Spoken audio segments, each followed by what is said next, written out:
I hope all of you are having a very blessed Sabbath summer. I hope you're finding again the fullness of life in Jesus. Now, if you are in a good place spiritually, I want you to keep on receiving that fullness of life.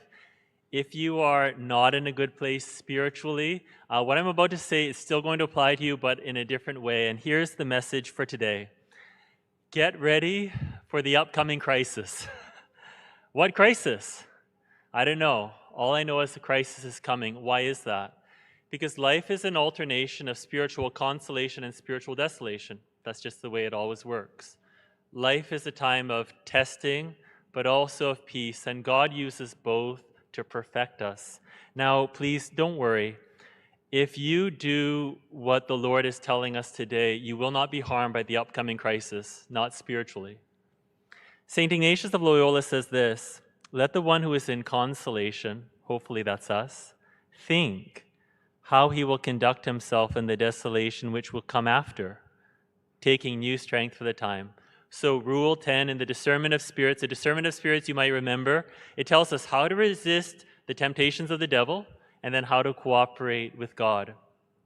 I've told you before about a very universal human experience, and it's this. Once a year, we have a major crisis, and what happens is we start questioning God, we really struggle in life, and definitely our prayer suffers. And then we have a good cry, our friends help us, and we start praying again, and we feel all better. What happens next year? Same thing. Keeps on happening every year. This is not good. The Father does not want this to happen over and over, because what's supposed to happen is that we're supposed to grow in grace, we're supposed to grow in wisdom, so that these crises don't affect us anymore spiritually. The second reading uses the analogy of a race, of a sports race. So that's very common in the Greco-Roman world, and it starts off this way. Since we are surrounded by so great a cloud of witnesses, the image here is that we're in a stadium, and the fans are cheering us on. And in this case, the author of Hebrews has in mind the saints. So you imagine that the saints are cheering us on. They've gone through the exact same things that we've gone through. So they are our examples, and they're also praying for us. Let us also lay aside every weight and the sin that clings so closely. So basically, every athlete, you can't have any excess body weight. You need just the right amount of body weight. You have to be able to move as fast as possible. And the word for lay aside there in the original Greek, it's always referred to sin. So in various places in the Bible, it talks about you've got to lay aside your gossiping and your lying. If you're going to make it through the upcoming crisis, no more unjust anger. Okay, no more impurity. To make it through the crisis, we have to change the way we act. We have to act more like Christ. And let us run with perseverance the race that is set before us. Life is a race. Life is a test. It is a trial. There are ups and downs, so don't be surprised when there's rough terrain. Now, some Christians, they give up following Jesus after a year, or they give up after 5 years. Some people, they will give up when they're in their 50s. So one of the most important qualities, virtues, is perseverance. Jesus talks about perseverance, and especially in the book of Revelation, he tells the Christians constantly, you have to persevere, do not give up.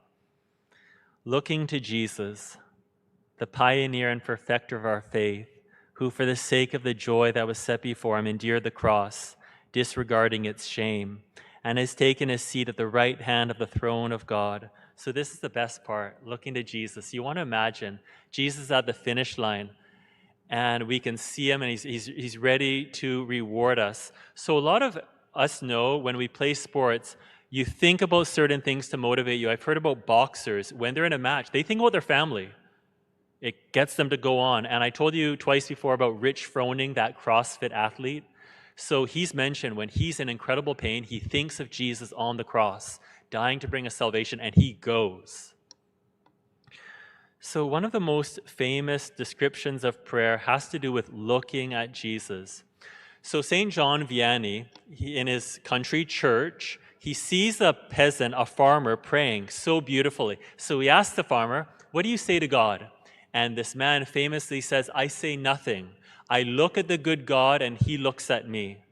Because looking at God is prayer. Okay, well, let's simplify that concept.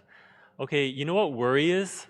We all know what worry is. It's when you think about your problems over and over again. Well, what is meditation? Prayer. It's when you think about Jesus over and over again. Look, if you know how to worry, you know how to pray. So all you have to do is just switch the subject matter. You have to think more about Jesus than your problems. You have to think about Jesus on the cross. How did he love? How much he loved the Father. And it says right there, who for the sake of the joy that was set before him endured the cross, disregarding its shame. When we think of Jesus, he's on the cross. It puts all of our problems in perspective. That's how I'm going to act. And not only is Jesus the example, he's also the source. Let me ask you a funny question. For long distance athletes, what is the most important fuel? Water, hydration. So Jesus says, if anyone thirst, let him come to me and drink. Because Jesus, he tells us, is the source of life-giving water, of spiritual water. I'll ask you another question. This is a fun question that's going around on the internet. What is the difference between exercising and training? Training has a goal. Exercise is good, but there's no actual goal in it. We move our bodies, that's good. But when you train, you've got a goal, and therefore you need commitment. And so we have to start thinking about our prayer as committed spiritual training. 3 years ago, when we renovated the chapel here, it was so beautiful. We had 300 people sign up for weekly adoration. It was great. And during the lockdowns, the commitment was high. Recently, as a whole, for our parish family, the commitment has really dropped off. Now, as the priest, that discouraged me at the beginning. And then I thought, analogy of training. No, let's look at it more positively. Everyone signed up and they committed. They finished a 1 or 2 year spiritual program. Good. Okay, that program is now over. It's time to start another training program. So the challenge I'm leaving with all of you today is commitment to prayer.